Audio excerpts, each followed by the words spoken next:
Roselyn, ang'eni se luogini nde.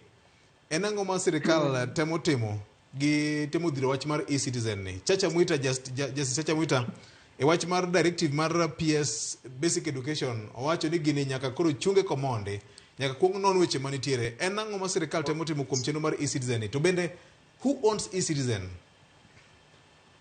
BOJ penjo maber kabisa ma sound ni who owns eCitizen. Aparo ni ma en gima osebet kwa penjo nikech kata king'iyo sirikal manokadho mar Uhuru Kenyatta kane eCitizen obiro. Inyalo paro ni ndalo moko nitie mano crash ma pesa mang'eny ahinya manolal manok nyal yudi. To kata nyocha nchi neno ka sirikand ni noketo gazette notice mawacho ni koro nitie ushuru manyaka chule eCitizen. Miyudo ka jok moko chulo Sh50, moko chulo moingo mano. Ting'e ni mae en gima dhi ne ng'ato individual, dho kisungu wacho individual. Manyiso ni wakia ng'ama en wuon eCitizen, ok en mar sirikal. Manyiso ni pesa michulo ma jopiny chulo ema donjo e agulu mar sirikal. Pesa ma ijuogo mar tiyo gi eCitizen nitiere ng'ama timo ang'owa madhi ire. To mana kaka iwinjo ka joweto wasewacho ni gisebet ka giwacho ni gini en mar gini golo wach mar mibadhi. Mano ok watamre nikech kata sirikal ni iseneno ka jofwambo wacho ni mibadhi osebedo mang'eny kabisa.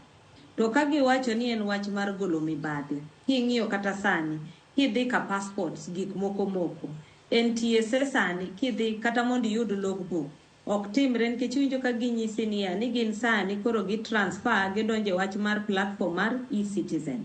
Kanyo ching'iyo ka sani nitiere kaka king'iyo mtoka mar second hand mondo mi koro iloke mondo iyud ownership nyaka ichul ang'owa e eCitizen.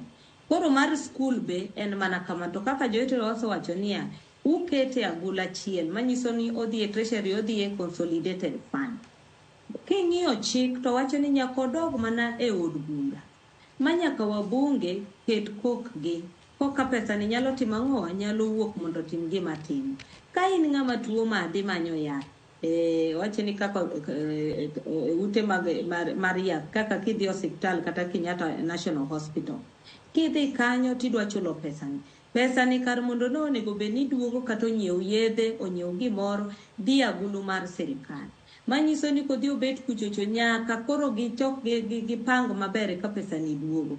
Koro ndiyo nitiere kaka sirikal temo konyo wach mar mibadhi. To king'iyo to be gini ineno ka koro nitiere kaka dhi bedo gi effect gine services ma jo Kenya dwaro.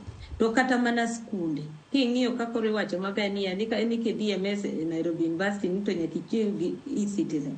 Saadi ma pesa no biro duogo mondo los kata ka en chiemo malong'o ma nyithindo timo ang'owa chamo. Koro nitiere weche ariyo kama pok wang'eyo ni to sirikal temo timo ang'o. William Ruto kanyicha ni Japan nyocha nchi ka nowuoyo gi jo Kenya modak kuro nowacho maber ni gir mar eCitizen en mar goyo wach mar mibadhi. To kata ka gigoye nitiere kaka sirikal nyalo kelo pang mabe pod gigo wach mar mibadhi to services to jopiny yudo. Nikech ka no ka yud services to sirikal nyisa na chul, abro chulo nade. Kata mar Kenya Power nchi neno samoro yudo ka token budho kabisa nikech inyisi ni mondo iti gi eCitizen. Ng'eny ji yudo ka pod dok mana e token gine codes mane nitiere chon. Omiyo kata ka giwache mana kaka ineno koro doho no chunge no.